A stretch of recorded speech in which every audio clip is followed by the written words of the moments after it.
Good day.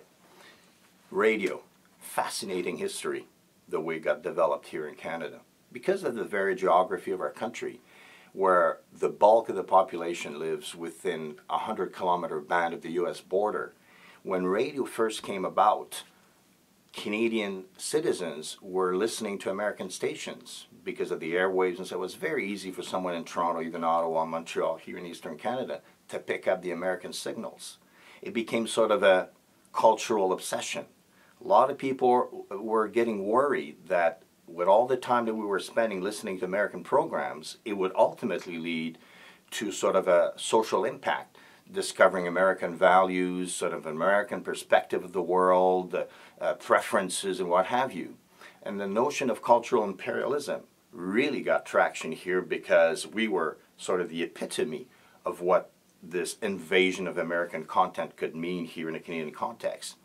It came to a point where one of the top journalists of that era, Graham Spry, came up with the sentence that became as famous as the medium is the message, whereby he said, "The state must get involved now, or the United States will literally colonize Canada." And the caption was, "The state or the states."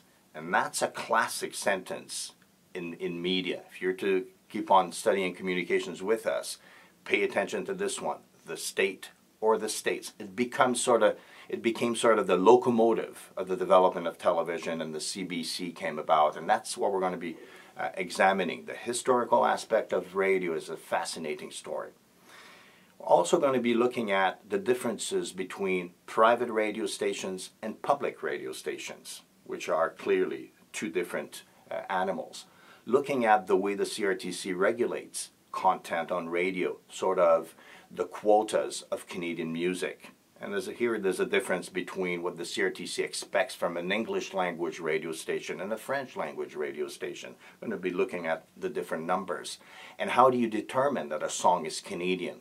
So we've created an acronym, MAPLE, for music, artist, producer, and lyrics. We're going to be taking a pretty good look at that, so you'll understand what we mean by that. Also take a look at sort of the BBMs of this world. BBM, which used to be the Bureau of Broadcast Measurement, how we assess that this station gets more listeners to listen to its program than another one's. It's now changed its name recently. It's now called Numeris because of the digital world and the numeric aspect of it.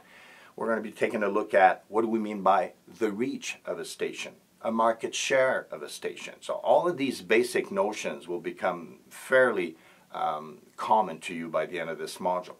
And we'll span a few minutes towards the end of the module to look at one of the biggest story or recent story in the radio industry, the acquisition of Astral by Bell Media. Created a Goliath of radio owner. Now Bell Media owns over 100 stations. And we're going to be looking at how the CRTC handled that file. And clearly towards the end, sort of take a soft look at the future of radio, some of its most important challenges.